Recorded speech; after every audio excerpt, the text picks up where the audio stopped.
नमस्कार, capital TV देख रहे हैं आप। मैं हूं आपके साथ हर्ष भारद्वाज। बात पतिकी में आपका बहुत बहुत स्वागत है। उत्तर प्रदेश की राजनीति का जिक्र करेंगे और आज बात पतिकी में बात होगी अखिलेश यादव की, क्योंकि अखिलेश यादव को इस वक्त कई लोगों की नाराजगी मोल लेनी पड़ रही है।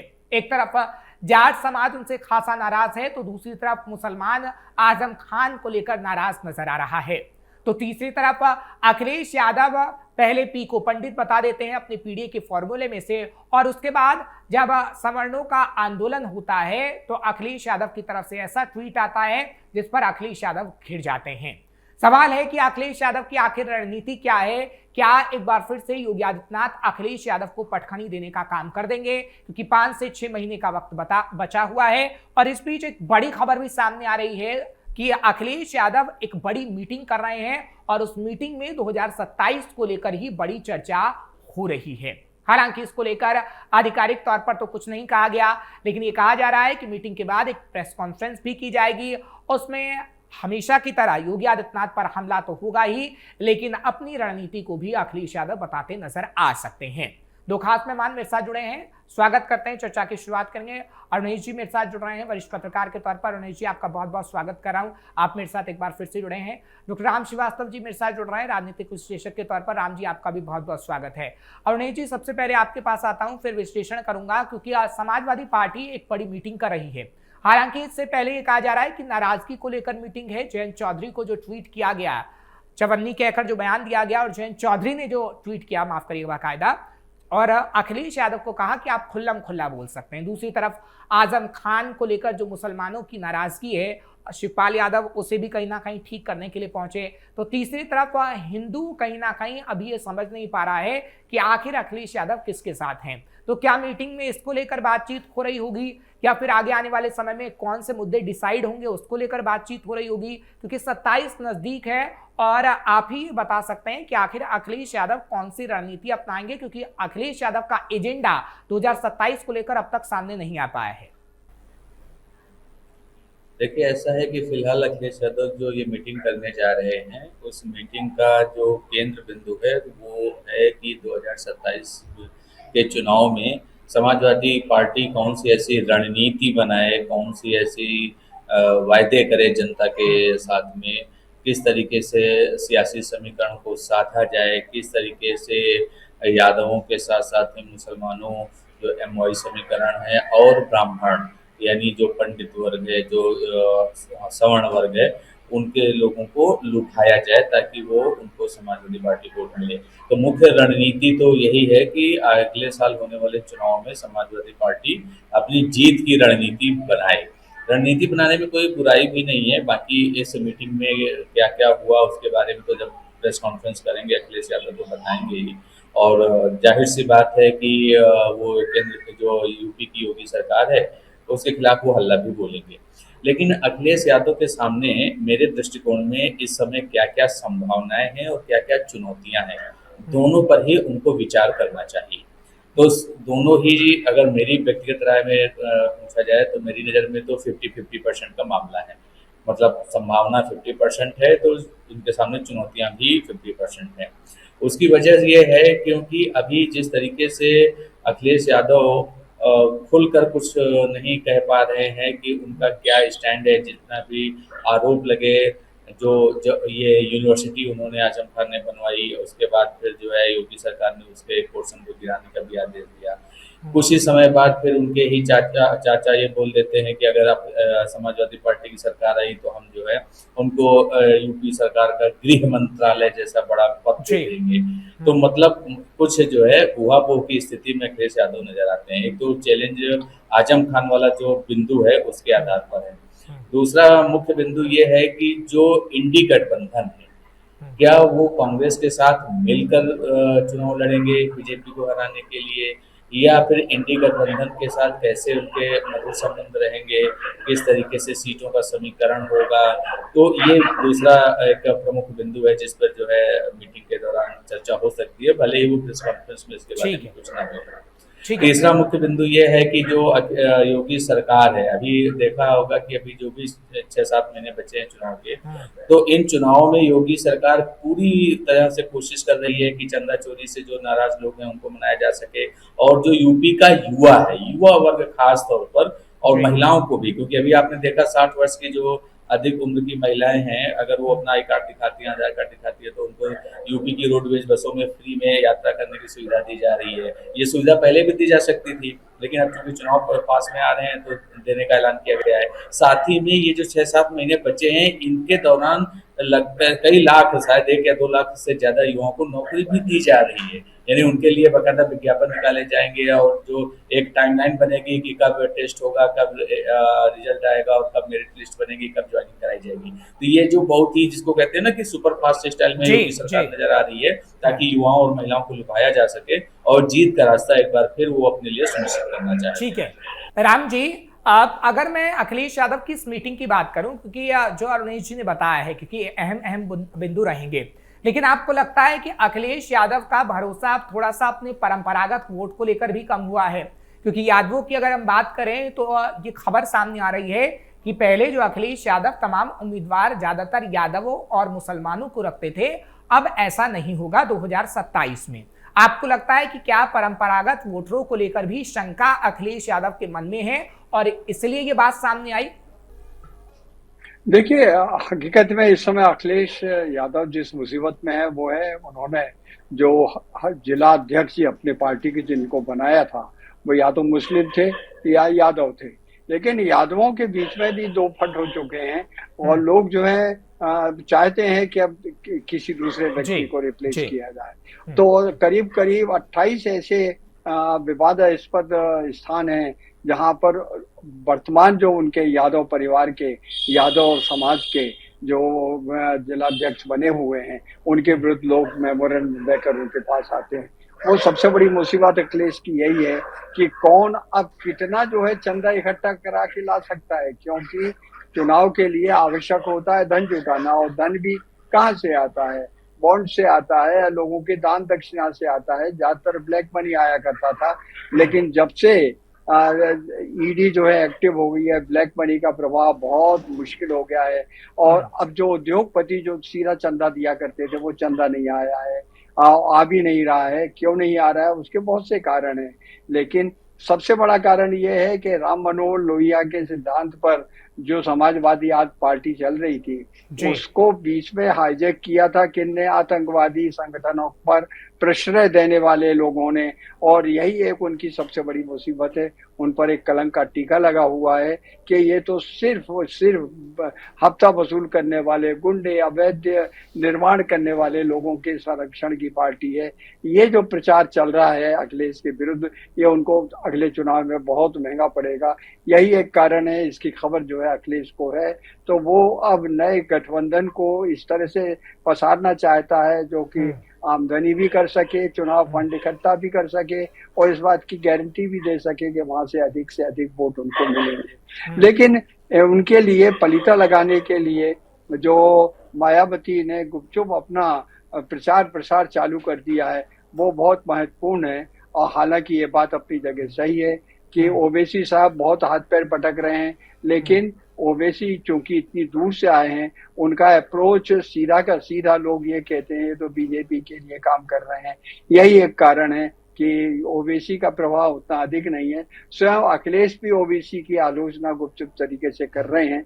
और इस तरह से देखा जाए तो आज की तारीख में अगले चुनाव के लिए वहाँ जो धींगा मस्ती चल रही है, उसमें पल्ला जो है फिलहाल विरोधी लोगों का, यानी आपके जो है इंडी गठबंधन का या दूसरे लोगों का, ये लेन देन के ऊपर ही निर्भर होने वाला है। और सबसे महत्वपूर्ण चीज तो यह है कि आज की स्थिति में लोग जो चुनाव का टिकट लेने की दौड़ कर रहे हैं, वो सिर्फ इसलिए कर रहे हैं कि हर चुनाव के लिए, हर एक विधायक के लिए एक चुनाव में पैसा खर्च करने की सीमित निधि होती है, इतना आप खर्च कर सकते हैं, यानी इतना ब्लैक। राम जी, मैं इस पे भी आऊंगा, क्योंकि खबर देखिए, खबरें आई हैं कि जिनके जेब में करोड़ों है उसी को टिकट दिया जाएगा। लेकिन अरुणेश जी, इस बात पर आता हूं, जो गठबंधन की बात इस वक्त चल रही है, क्योंकि अभी राम जी ने मायावती का भी जिक्र किया, कई फोटो सामने आ रही हैं, संजय सिंह की फोटो अखिलेश यादव के पास आई तो वेबसाइट पे खबरें छप गई, कई जगह खबरें आई कि आम आदमी पार्टी के साथ समाजवादी पार्टी का गठबंधन हो सकता है। इससे पहले कांग्रेस को लेकर स्थिति हमने देखी, लेकिन जो वीडियो सामने आया आशू मलिक और इमरान मसूद का, वो ये बता रहा था कि एक गठबंधन में तो दरार है। तो क्या एक गठबंधन में दरार है तो दूसरी तरफ अखिलेश यादव रुख करेंगे? क्योंकि बुआ का समीकरण तो एकदम अलग सा लग रहा है। अभी अखिलेश यादव सोच विचार कर रहे हैं कि हाँ, कहाँ गठबंधन करना चाहिए, क्योंकि ओवैसी भी मैदान में है, मायावती भी अपनी जमीन मजबूत कर रही हैं। कांग्रेस को आप देखिए, अभी कांग्रेस किस तरीके से अपनी जमीन को मजबूत करना चाहती है, और अगर इन सब ने हाथ पैर मारे तो नुकसान अखिलेश यादव को ही होगा। देखिए, ऐसा है कि जो आम आदमी पार्टी के साथ समाजवादी पार्टी मिलकर के चुनाव लड़ेगी, ऐसा तो मुझे नहीं लगता है। ये तो सिर्फ एक कयासबाजी कहा जा सकता है इसको। जी, कयास लगाए जा रहे हैं कि संजय सिंह और अखिलेश यादव के बीच में कोई ऐसी गुप्त मीटिंग हुई है या ऐसा कुछ हुआ है, क्योंकि आम आदमी पार्टी तो खुद अपने अस्तित्व की लड़ाई लड़ रही है। कम से कम आम आदमी पार्टी केवल इस समय पंजाब में है, दिल्ली की हालत आपने देख ही ली है।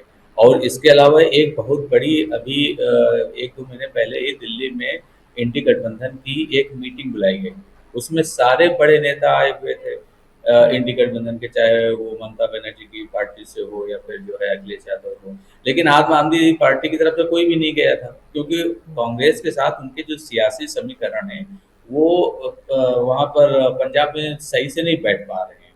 तो इस वजह से मुझे तो ऐसा नहीं लगता कि आम आदमी पार्टी के साथ और कुछ खास है। और एक पल के लिए चलो मान भी लेते हैं कि समाजवादी पार्टी और आम आदमी पार्टी मिल करके यूपी में चुनाव लड़ेंगे, तो आम आदमी पार्टी का यूपी में जनाधार कहाँ है? उससे तो लाख गुना ज्यादा समाजवादी पार्टी का जनाधार है, या उससे भी अगर वो गठबंधन करते हैं तो बुआ और भतीजा का होना चाहिए, जैसा कि एक बार इन लोगों ने किया भी था। मतलब देखिए, सियासत इसी का नाम है कि न कोई स्थायी दोस्त होता है, न दुश्मन होता है। एक जमाने में जब मुलायम सिंह यादव और मायावती पार्टी थे अपनी जो है चरम पर थे, मतलब जिसको कहते हैं ना सफलता के उच्च शिखर पर थे। मायावती भी मुख्यमंत्री रही हैं और बाकी ये जो मुलायम सिंह ये भी रहे हैं। तो बसपा और सपा ये सबसे एक दूसरे के मतलब धुरंधर पार्टियां थी और एक दूसरे की धुर विरोधी थी। आपको वो पूरा कांड याद ही होगा अखिलेश मुलायम सिंह यादव का, जो मायावती के साथ उन्होंने गेस्ट हाउस कांड लखनऊ में किया था। वो ब्रह्मदत्त द्विवेदी थे जो कि बीजेपी के नेता थे, उन्होंने जाके बचाया था। बिल्कुल, और आज तो भी खैर वो ब्रह्मदत्त बीती द्विवेदी बातें का हो गई। नाम मायावती लेती हैं हर मंच पर अरुण जी, और वो किस हाँ, तरीके वो से लेती हैं, वो हाँ। उनका सम्मान करती हैं, वो अच्छी बात करें। लेकिन बाद में तो फिर जो है बीजेपी के साथ मिलकर के सरकार भी बनाई थी एक बार, जो है मायावती ने 6-6 महीने का। उसमें जो है ये था कि हम सीएम पहले बनेंगे, इसके बाद वो बनेंगे। फिर मायावती जब बन गई, इसके बाद उन्होंने अपना गठबंधन वापस ले लिया और बीजेपी का जो है सीएम नहीं बन पाया। खैर, ये सब इतिहास की बातें हैं। मैं तो इसलिए आपको बता रहा हूँ कि पॉलिटिकल साइंस का स्टूडेंट होने के नाते हम सबको इस पर नजर रखनी होती है। इसके बाद जब इतनी धुर विरोधी पार्टियां, जब मुलायम सिंह तो खैर अस्तित्व में जब नहीं रहे, तो अखिलेश यादव ने बुआ को साथ मिलकर चुनाव लड़ा था, बुआ और बुआ की जोड़ी ने, और क्या हश्र हुआ था आप सबको मालूम है। इसके बाद 2 बेटों की, 2 लड़कों की जोड़ी भी आई थी, जिसमें कि राहुल गांधी और अखिलेश यादव भी जो है ये था कि भाई साइकिल पे बैठ के सवारी करेंगे और यूपी की जनता का दिल जीतेंगे। लेकिन क्या कुछ ऐसा हुआ? तो मैं अखिलेश यादव को बहुत परिपक्व राजनेता मानता हूं। वो इन सारे समीकरणों पर विचार करेंगे कि घाट घाट का पानी पीकर वो आए हैं और इंडी गठबंधन में कौन उनका अपना सगा है, कितना वोट वो ला सकते हैं, दिला सकते हैं। और इन सब के बीच में सबसे बड़ा जो रोड़ा है वो तो मुस्लिम वोटों को ध्यान में रखते हुए ओवैसी साहब का है। ओवैसी कहीं जीतते भले ना हो या फिर 1 ही 2 सीट जीत पाए, लेकिन वो काम तमाम कर देते हैं, क्योंकि वो मुस्लिमों के वोटों का ध्रुवीकरण कर देते हैं। आधे मुस्लिम तो उनके इधर जो वोट बैंक के इधर उधर चले जाते हैं, तो उससे नुकसान समाजवादी पार्टी का होता है, क्योंकि परंपरागत तौर पर ये माना जाता है कि जो मुस्लिम वोट है वो समाजवादी पार्टी का है। यादवों को भी ध्यान में रखना होगा। और अभी तो समाजवादी पार्टी के करियर पर, जो खासतौर पर अखिलेश यादव के करियर पर जो दाग है ना, वो यही है कि वो ज्यादातर जो है जो मुस्लिम है और यादव है, MOI समीकरण जिसको योगी जी कहते हैं, वो इन्हीं पे फोकस करते हैं। अभी जितने जिलाध्यक्ष बनाए गए थे वो सब यादव थे, या फिर बड़ी बड़ी जगहों पर जो जब इनकी सरकार थी अखिलेश यादव की, तो जितने भी ट्रांसफर पोस्टिंग का मसला होता था वो बड़ी बड़ी जगहों पर यादव के या इन्हीं के जान पहचान के लोग होते थे। उसमें भी फ्री में नहीं करते थे, पैसे लेके करते थे, लाखों करोड़ों का खर्चा होता था। तो जो सियासी चंदा है ना, जो पैसे, वो उस मामले में मायावती भी बहुत आगे रही है कि जो कहते थे जो जितना लाखों करोड़ों रुपए लाके देगा उसी को हम पार्टी का टिकट देंगे और उसी को जो है अभी भी अरुणेश जी, अभी भी खबर सामने आई है जिसका मैं राम जी से जिक्र कर रहा था। राम जी, इस सवाल को मैं आपसे लेता हूं क्योंकि अरुणेश जी ने इस बात को छेड़ ही दिया है। तो क्योंकि देखिए, खबर आधिकारिक पुष्टि नहीं है, लेकिन एक दो नेता अंदरूनी ये बात कह चुके हैं कि जो टिकट को लेकर बातचीत हो रही है, जिसके जेब में करोड़ों होगा, अखिलेश यादव उसी को टिकट देंगे। क्योंकि देखिए, पूजा पाल तो खुलेआम कह रही हैं, लेकिन जो अंदरूनी नेता हैं अंदर खाने, वो भी ये बात कह रहे हैं। हालांकि हमारी ऑफ कैमरा उनसे बातचीत हुई है, नाम मैं किसी का नहीं लेना चाहता हूं क्योंकि यहाँ पे प्रवक्ता भी बैठते हैं तमाम। लेकिन आपको लगता है कि ये सियासत का एक पहलू है, मायावती से लेकर मुलायम सिंह यादव और अखिलेश यादव से कोई अछूता नहीं? बिल्कुल सही बात है, क्योंकि चुनाव अगर किसी को लड़ना है तो निश्चित रूप से पैसे तो खर्च करने पड़ेंगे, और चुनाव आयोग ने जो सीमा बनाई है उससे तो काम चलता नहीं है अगर जीतना हारना है तो। हाँ, ये बात अलग है कि चुनाव में अधिकतर जो कैंडिडेट खड़े होते हैं, मुख्य पार्टियों के अलावा खुद जमानत जब्त कराने वाले अधिक खड़े होते हैं। वो क्यों खड़े होते हैं कोई नहीं जानता। क्या वोट काटने के लिए खड़े होते हैं? जी नहीं, वोट काटने के अलावा भी दूसरा काम होता है, वो उस मनी को ट्रोल करते हैं, उसको जो है झूठा खर्चा बता करके हमने इतने करोड़ रुपए इस चुनाव में खर्च कर दिए और करते धरते कुछ नहीं है तो ब्लैक मनी बना लेते हैं। तो देखिएगा, ये जो चुनाव की आड़ में काले धंधे चल रहे हैं उनको बड़ी गहराई से समझिए, और मतदाता भी उनको आजकल समझने लगा है। यही एक कारण है कि जो आज यूपी की समस्या है, हवाला कांड उसमें बहुत ज्यादा है, लेकिन यहाँ सबसे अधिक चमत्कार होने वाला है वो क्या है? अच्छा ठीक है राम जी, माफी के साथ टोक रहा हूं आपको। मैं एक बात सिर्फ कहना चाहता था, क्योंकि देखिए कुछ नेता हैं जो ये चाहते हैं कि हम सड़कों पर आए। सवाल ये रहेगा राम जी कि क्या बिहार की तरह हो जाएगा कि कुर्ता फाड़ प्रदर्शन हुआ था और तेजस्वी यादव के लिए बताया गया था कि हमसे 2 करोड़ 3 करोड़ मांगा गया था? क्योंकि देखिए सुगुगाहट तो है, और मैं खुद कह रहा हूं, मेरी पर्सनली बातचीत हुई है, लेकिन मैं नाम नहीं लेना चाहता हूं क्योंकि इस वक्त जो प्रवक्ता के तौर पर बैठ रहा है वो भी टिकट जाता है। लेकिन अखिलेश यादव से मुलाकात हुई है, आगे मुलाकात होगी भी, लेकिन करोड़ों चाहिए। लेकिन क्या ये सड़कों पर भी आ सकता है? क्योंकि बिहार के अंदर वही हुआ था। देखिए, सड़कों पर तो आए या ना आए, लेकिन हाँ, ये बात अवश्य कि डिम्पी यादव के थ्रू जो है लेन देन हो रहा है, इस बात की पुख्ता खबरें हैं। और उसमें भी जिस तरह से बोली लगा करती है नीलाम की, उस तरह की बोली लग रही है। उससे ये बात तो जाहिर है कि कुछ लोग नाराज होंगे, कुछ खुश होंगे, जिनको टिकट नहीं मिलेगा वो विरोध में काम करेंगे। अब कैसे होंगे, क्या होंगे, इसके बाद उन पर अखिलेश का क्या प्रभाव पड़ेगा? देखिए, सबसे आश्चर्यजनक चीज जो मुझे अंदेशा जिस बात का है, जो एक देश एक चुनाव का जो फार्मूला है वो जल्दी आने वाला है, परसिमन भी आने वाला है। तो जितनी भी विधानसभा और इनकी सीटें हैं ये सब दोबारा से डिजाइन हो जाएंगी, और 27 तक ये होगा या नहीं होगा ये कहना बड़ा मुश्किल है। पर ये तो जरूर है कि 29 का जो चुनाव होगा उसमें आपको पूरे देश में एक साथ विधानसभा और लोकसभा के चुनाव होंगे, और लोकसभा की सीटें बढ़ जाएंगी, विधानसभा के भी क्षेत्र जो हैं बढ़ जाएंगे, घट जाएंगे। वो इस तरह से बटेंगे जिससे कि अभी जिन स्थानों पर एक पार्टी का बहुमत है, बिल्कुल, और उसको लेकर भी कहीं ना कहीं राम जी हमें विरोध देखने को मिला है। खैर, आप दोनों का शुक्रिया। समय मेरे पास इतना ही था, माफी के साथ। और नहीं जी, फिर मुलाकात होगी। बहुत बहुत शुक्रिया आप मेरे साथ जुड़े। राम जी, आपका भी बहुत बहुत शुक्रिया। अखिलेश यादव की मीटिंग में क्या क्या फैसले हुए वही हम समझने की कोशिश कर रहे थे, लेकिन जो खबरें सामने आ रही हैं वो चौंकाने वाली है। आगे 2027 में कौन जीतता है ये तो खैर वक्त ही बता पाएगा, लेकिन विश्लेषण और जो वरिष्ठ पत्रकार ने आपको बताया वो 100 आने सच है कि आखिर अंदर खाने चल क्या रहा है। हम आपको बताते रहेंगे, ऐसे मुद्दे उठाते रहेंगे, क्योंकि 2027 तक हम आपके सामने बात पते की करते रहेंगे। मुझे इजाजत दीजिए, नमस्कार।